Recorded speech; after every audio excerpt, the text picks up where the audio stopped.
오늘 우리가 요한복음 12장을 읽었습니다. 요한복음 12장은 6월절에 관한 이야기를 하고 있습니다. 이스라엘의 3대 절기하면 6월절도 있고 77절도 있고 초막절도 있습니다.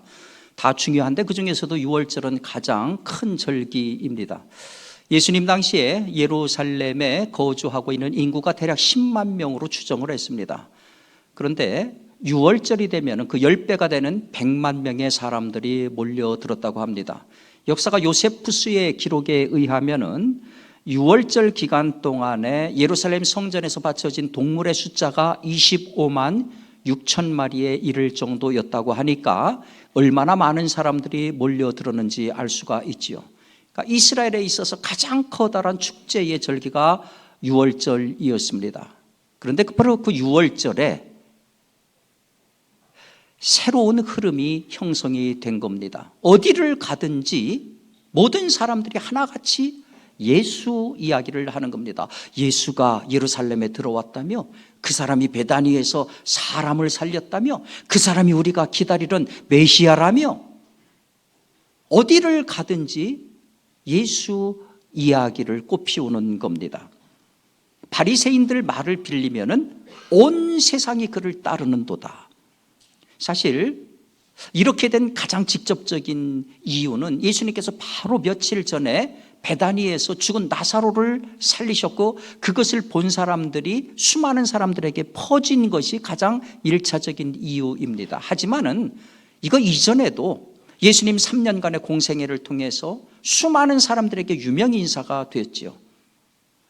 잘못하는 것들에 대해서 칼같이 지적을 할 뿐만 아니라 가난한 사람들, 불쌍한 사람들, 병든 자들의 모든 니드를 다 충족시켜 주셨기 때문에 예수님은 일반인들에게 있어서 대단히 유명한 인물이었습니다. 하지만 기득권자들 입장에서는 눈에 가시와도 같았습니다.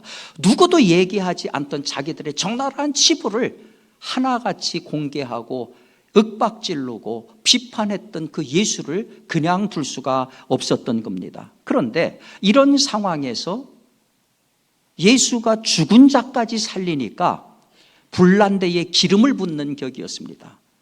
기득권자들 입장에서는 상당한 위기의식을 느꼈던 겁니다. 그래서 얼마나 급했으면은 예수님께서 다시 살린 나사로를 대제사장이 나서서 죽이려고까지 할 정도였습니다. 그런데 그 모든 시도들, 소위 예수에 대한 이 불타오르는 이와 같은 불을 끄려고 하는 시도들은 전부 다 물거품으로 변하고 말았습니다. 19절이 그 증명 구절이지 않습니까? 볼지어다 너희들 하는 일이 쓸데없다. 보라 온 세상이 그를 쫓는다. 너희들 하는 일이 쓸데없다. 무슨 얘기입니까? 1차적으로 대제사장이 나사로를 죽여가면서까지 예수의 불을 끌려고 했던 그와 같은 것들이 다 소용없다. 그러니까 예수를 따르는 것은 간단한 겁니다. 3년 동안의 공생애를 통해서 예수가 보통 인물이 아니다라고 하는 것을 봤고, 더군다나 죽은 자까지 살리는 것을 보면서 유대인들은 예수에게서 희망을 본 겁니다. 그토록 자기들이 기다려왔던 메시아가 이분이다. 메시아라고 하는 희망을 본 겁니다. 그런데 흥미있는 것은 예수를 쫓는 사람들 가운데 헬라인도 있었다. 그런 구절이 있습니다. 사실 헬라인들은 이방인들입니다. 유대인들하고는 상관이 없는 사람들입니다. 그런데 그들이 왜 예수를 쫓았을까? 정확한 기록은 성경에 나오지 않습니다. 추측컨대 예수에 대한 소문을 들었겠죠. 흥미가 유발이 됐겠죠. 그런 이유들도 있을 것이고, 특별히 이 이방인들이 예루살렘을 왔다는 얘기는 예루살렘의 성지 순례를 왔다는 얘기입니까? 예루살렘에 와가지고 제사를 드리려고 했다는 얘기입니다. 그렇다면 헬라인이지만은 하나님에 대한 신앙을 가지고 있었고, 역시 유대인들이 가지고 있었던 메시아에 대한 기대치도 알고 있었기 때문이 아니겠는가? 분명한 것은 유대인들도 예수에 대한 희망을 가지고 있었고 헬라인들도 예수에 대한 희망을 가지고 있었다 하는 얘기입니다. 기다리던 메시아에 대한 민족적인 희망일 수도 있고 죽은 자까지 살리는 기적에 대한 희망일 수도 있겠지요. 그러니까 온 세상이 예수를 따랐다. 무슨 얘기입니까? 희망이 다 달라도 모든 사람이 예수에게서 자기가 원하는 그 희망을 보았다. 그런 얘기지요. 여러분, 뭐가 됐든 희망을 갖고 산다는 것은 참 소중한 이야기입니다. 우리가 지금 2024년을 시작한 지 이제 2주가 됐는데 2주가 지난 시점이지만 우리는 여전히 지금 희망이라고 하는 화두를 이야기해야 되는 때입니다. 철학에서 인간을 정의하는 용어 가운데에 호모 에스페란스라고 하는 용어가 있습니다. 호모 에스페란스, 무슨 얘기냐? 희망하는 존재. 인간이 어떤 존재냐? 희망하는 존재다. 살아있다고 하는 것은 뭐냐? 희망한다는 얘기자. 죽어있다고 하는 것은 뭐냐? 희망이 없다는 얘기다. 그러니까 이 땅에서 가장 불쌍한 사람은 돈이 없는 가난한 사람이 불쌍한 사람이 아니라 희망이 없는 사람입니다. 아무런 기대치도 없고 아무런 바람도 없고 아무런 내일을 생각하지 않고 사는 사람, 가장 불쌍한 사람입니다. 하나님은 이 땅에 생명이 있는 모든 사람이 희망의 존재이기를 원하십니다. 그 대표적인 구절이 요엘서 2장 28절 아닙니까? 너희 자녀들은 예언할 것이요 너희 젊은이들은 환상을 보고 너희 늙은이들은 꿈을 꾸리라. 여러분, 요엘이 저 예언할 때가 언제입니까? 북이스라엘이 멸망하기 직전입니다. 메뚜기 떼가 몰아쳐와가지고 모든 수확물들이 다 거들이 나고 말았습니다. 먹을 것이 다 떨어졌습니다. 거기다가 외국에서는 군대들이 침입해 들어옵니다. 풍전등화도 같은 때입니다. 누구도 희망을 얘기할 수가 없는 바로 그와 같은 절체절명의 순간에 요엘은 나서서 희망을 이야기하는 겁니다. 자녀들은 예언하고 젊은이는 환상을 보고 늙은이는 꿈을 꾼다. 무슨 얘기입니까? 세대를 통틀어서 살아있는 사람들은 희망을 가져야 된다. 비전을 가져야 된다. 그런 얘기죠. 그런데 이런 이야기를 들으면서도 우리 나이 드신 어르신들 가운데는 그런 생각을 가질 거예요. 희망이 항상 긍정적인 건 아니야. 희망이 항상 긍정적인 건 아니야. 여러분, 정현종 시인이 지은 회심이라고 하는 시가 있어요. 거기 이런 시구가 있습니다. 희망은 많이 허황하지만 허황함 없이 또한 살림살이가 어떻게 굴러가겠느냐. 히읗음이 워낙 바람 빠지는 소리이듯이 희망에 붙어 있는 허황함은 알게 모르게 마음의 통풍구멍이니 새해 아침이라는 세월의 한 구멍으로 바람 빠지는 소리나 해보자는 것이다. 그러니까 시인이 읊은 것처럼 희망이 히읗 발음으로 시작이 되잖아요. 이게 히읗이 바람 빠지는 소리가 나잖아요. 그것을 시인은 희망에 붙어있는 허황함 이렇게 해석을 한 거예요. 사실 새해 시작하면서 가장 많이 듣고 쓰는 용어가 희망입니다. 근데 얼마 못 가서 히읗 발음처럼 바람 빠지는 허황함이 되는 걸 많이 봐요. 희망이 작심삼일로 날려버리면은 희망은 히읗바람처럼 바람 빠지는 허황함이 되고 만다 하는 거지요. 이것뿐만이 아닙니다. 여러분 혹시 스톡데일 패러독스라는 말을 들어보셨습니까? 스톡데일 패러독스. 스톡데일은 사람의 이름입니다. 제임스 스톡데일이라고 하는 사람은 월남전에 참전했던 미 해군 파일럿 조종사 장교였습니다. 그런데 포로로 잡혀서 하노이 수용소에서 8년간을 거기에서 수감 생활을 했는데 거기 갇혀있는 미군들 가운데 최고위급 장교였습니다. 20여 차례의 고문을 당해가지고 다리를 쓰지 못하는 그와 같은 장애까지 지녔습니다. 근데 이분이 거기 있는 동안에 미군 포로들이 용기를 잃지 않도록 격려해주고 도와주고 더군다나 포로 간에 서로 대화를 못하게 하니까 이 사람이 모스 부호라고 하는 것을 개발을 해서 그 부호를 가지고 미군들끼리 서로 소통하도록 그렇게 도와줬어요. 이 모든 소식이 알려지면서 석방되고 난 후에 이분이 미군 삼성 장군까지 진급을 하고 영웅 칭호를 받게 됐습니다. 어느 날 기자가 와서 인터뷰를 합니다. 당신이 거기서 포로 생활하고 있는 동안에 혹시 미군들 가운데에 끝내 견디지 못하고 죽은 사람들이 있을 텐데 그 사람들이 주로 죽은 이유가 뭡니까? 하고 인터뷰에서 질문을 했습니다. 자, 우리 상식이 그런 거죠. 희망이 없는 사람이 죽어요. 기대를 안 하는 사람이 죽어요. 우리 상식은 그런데 정반대로 스톡데일이 이런 얘기를 하는 겁니다. 그거요? 간단합니다. 낙관주의자들이 죽습니다. 희망을 얘기하는 사람들이 죽습니다. 이번 부활절에는 곧 석방이 될 거야. 그냥 아무 근거도 없는데 이번 추수감사절에는 내가 나갈 거야. 이번에 성탄절에는 내가 나갈 거야. 아무 근거도 없는데 그냥 입으로 희망을 얘기하고 기대하고 그런 사람들이 정작 그게 이루어지지 않으니까 더 큰 절망과 낙담 가운데 죽어가더라.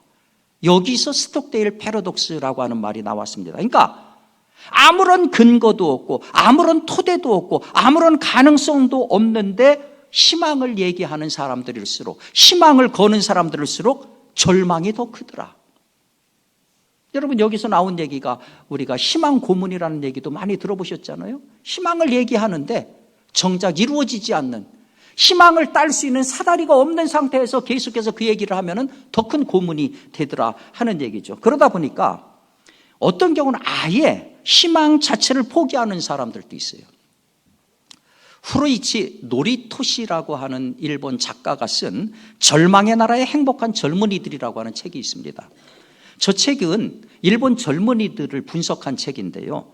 저기 보면은 일본에서 조사를 했더니 20대 남성의 65.9%, 20대 여성의 75.2%가 현재 생활에 만족한다, 그렇게 대답을 했어요.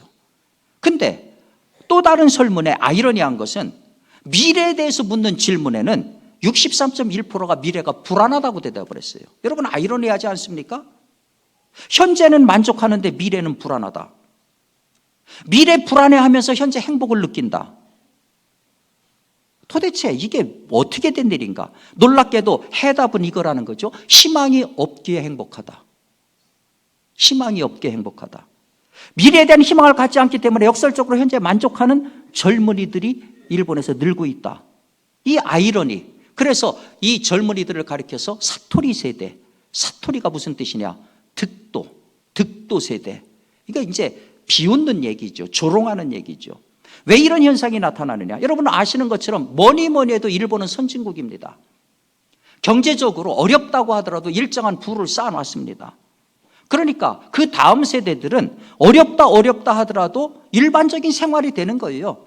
고급 브랜드 안 입더라도 중저가는 얼마든지 살 수 있고, 가가지고 맥도날드 가가지고 먹을 수 있고, 큰 차 좋은 차 아니더라도, 왜 주변에 친구들도 그런 거 탐하는 사람들이 없어요. 그냥 대략 살 수 있는 거예요.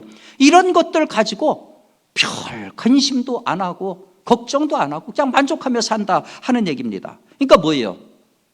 부모 세대들이 땀 흘려 피 흘려 일궈는 터전 위에서 이 사람들은 고민하지 않고 단물만 빨아먹고 사는 거예요. 그 결과가 미래 희망을 품지 않기 때문에 행복하다. 여러분, 희망을 갖지 않아서 행복하다고 하는 그 행복이 언제까지 갈 것 같습니까? 자, 이런 관점에서 보면은 이런저런 희망을 예수에게서 보고 찾아온 사람들은 오히려 칭찬받을 존재에 들림에 틀림이 없습니다. 근데 이상한 건 뭐냐면은 빌립과 안드레가 와가지고 헬라인들이 예수님을 뵙기를 원합니다, 그렇게 말씀드렸을 적에 예수님 대답이 참 이상한 대답을 하는 거예요. 상식적으로 맞지 않는 대답을 하는 거예요. 우리 상식은 그런 겁니다. 아, 그래? 멀리서 들어오셨구만. 어서 들어오시라고 그래. 아니면은 아내가 바쁘니까 조금 후에 일정을 좀 다시 조절을 해봐. 뭐 이 정도가 우리 상식에서 예견되는 대답인데 예수님 뭐라고 말씀하십니까? 인자의 영광을 얻을 때가 왔다. 인자의 영광을 얻을 때가 왔다. 이거 잘못 들으면 오해하기 딱 좋아요. 뭐냐? 아, 이제 내가 메시아에 곧 등극을 한다. 그래서 너희들이 기다리던 그와 같은 선정을 베풀 것이다. 왜? 사람들이 그렇게 알고 기대하고 있었기 때문에. 딱 좋은 그와 같은 오해하기 쉬운 말을 예수님이 했는데 그 얘기가 아니다 하는 겁니다. 사실 이때는 잘 아시는 것처럼 모든 기득권자들이 예수를 죽이기 위해서 치밀한 계획을 세워가고 있었던 그런 때입니다. 이런 상황에서 예수님께서 메시아로 등극한다? 예수가 그 목적 때문에 온 것도 아니고 상황도 그렇게 허락을 하지 않았다 하는 얘기입니다. 이런 상황에서 인자의 영광을 온다, 영광을 받을 때가 온다. 무슨 얘기입니까? 24절에 한 알의 밀이 땅에 떨어져 죽지 아니하면 한 알 그대로 있고 죽으면 많은 열매를 맺는다. 그리고 27절에 지금 내 마음이 괴로우니 무슨 말하리요? 엮어보세요. 이 얘기는 인자의 영광을 얻을 때가 온다는 얘기는 쉽게 말해서 내가 죽는다. 내가 죽고 나서 비로소 이방인들이 내 죽음의 의미를 깨닫고 나에게 나온다. 그런 얘기입니다. 자, 온 세상이 예수에 나올 때에 예수에게서 어떤 희망을 봤어요? 그 희망을 가늠했던 거가 뭡니까? 예수가 보여줬던 각종 이적과 기사, 죽은 나사로를 살리는 기가 막힌 이적이었습니다. 거기서 그들은 무슨 희망을 받습니까? 메시아의 희망을 받습니다. 그런데 예수는 그런 희망에 대해서 지금 전혀 다른 얘기를 하는 겁니다. 무슨 얘기하는 겁니까? 희망 좋은 거야. 그런데 그것이 진정한 좋은 희망이 되려면은 희망의 방향이 발라야 돼. 희망의 방향이 발라야 돼. 사실 사복음서를 보면은요, 예수님을 수많은 사람들이 따라다녔는데 분류해 보면은 네 부류입니다. 첫 번째는 자기 문제 해결하려고 예수를 따라다니는 사람들이 그렇게 많았어요. 특별히 병든 사람들이 많았습니다. 예수님께서 안수를 해줬어요. 물리적인 거리는 가장 가까운 사람들입니다. 예수님 피부 접촉까지 했으니까요. 그런데 그렇게 문제 해결받은 사람들 가운데 예수의 제자가 된 사람은 하나도 없습니다. 문제 해결 중요한 거예요. 그런데 이것 자체가 신앙의 목적이 되면 이것은 진정한 신앙이 아니다 하는 거죠. 두 번째 부류가 뭡니까? 자기 의의를 확인해 보려고 하는 사람들. 율법사나 부자 청년이 그런 부류 아닙니까? 와가지고 아주 기가 막힌 질문을 합니다. 어떻게 하면 영생을 얻습니까? 어떤 계명이 가장 큰 계명입니까? 기가 막힌 질문입니다. 그런데 진짜 목적이 뭡니까? 자기 의의를 자랑하고 인정받기 위한 거다 하는 겁니다. 이런 부류는 자기들의 기대와 예수의 기대가 맞지 않으면 그냥 떠나버리고 말더라 하는 거죠. 세 번째는 아주 극단적인 그룹입니다. 예수 죽이기 위해서 작정한 사람들, 대제사장, 바리새인들, 서기관들, 종교 지도자들이죠. 자기들의 기득권을 지켜야 되는데 이걸 자꾸 까발리니까 눈의 가시 같은 예수를 그냥 둘 수가 없는 거예요. 예수 죽이기 위해서 이 사람들은 인생을 걸었던 사람들입니다. 네 번째 부류는 뭡니까? 순전한 믿음의 동기에서 예수를 따랐던 사람들입니다. 삭개오가 그렇고 나사로의 동생 마리아가 그렇고 예수님의 무덤을 내줬던 아리마대 요셉이 그런 사람이죠. 이런 사람들은 끝까지 죽음을 두려워하지 아니하고 믿음의 사람으로 남았어요. 그런데 네 부류가 상징하는 것처럼 수많은 사람들이 있었는데 순수하게 믿음을 지킨 사람은 극히 소수였다는 얘기입니다. 이유는 간단해요. 다들 예수한테 희망을 걸었어요. 근데 그 희망이 같지 않은 겁니다. 예수가 인정하지 않는 희망이 대다수였다 하는 얘기입니다. 이런 현상들은 신앙을 떠나서도 현대인에게서 많이 발견이 되잖아요. 희망을 말하면서 새해를 시작하지만은 작심삼일이 되고 나면은 눈 뜨고 보면 내가 엉뚱한 데 와 있는 경우가 많아요. 계획은 누구나 세울 수 있죠. 얼마나 찬란합니까? 그런데 실천의 사다리를 놓지 않으면 버텨낼 수 있는 인내가 없으면 전부 다 실패로 끝나는 거 너무나도 잘 알고 있지 않습니까? 더군다나 희망하는 모든 것들이 나에게만 쏠려 있다고 하면은요, 사회가 이기적인 사회로 변하고 맙니다. 이런 희망은 안 갖는 것이 좋아요. 이 모든 경우들의 희망이라고 하는 것은 결국 뭡니까? 스톡데일 패러독스처럼 결국은 절망으로 끝나고 만다 하는 얘기입니다. 물론 우리 그리스도인들은 믿지 않는 사람들하고 달라요. 아주 독특한 사람들이고 특별한 사람들입니다. 우리가 복음을 받아들였다, 아니면 예수를 믿는다, 그 얘기는 뭡니까? 한마디로 세상 다르게 살겠다 하는 얘기입니다. 우리 역사 속에서 보면은 믿음을 가졌던 선현들은 그렇게 살았어요. 복음을 위해서 자기 목숨까지 내놓고 순교했습니다.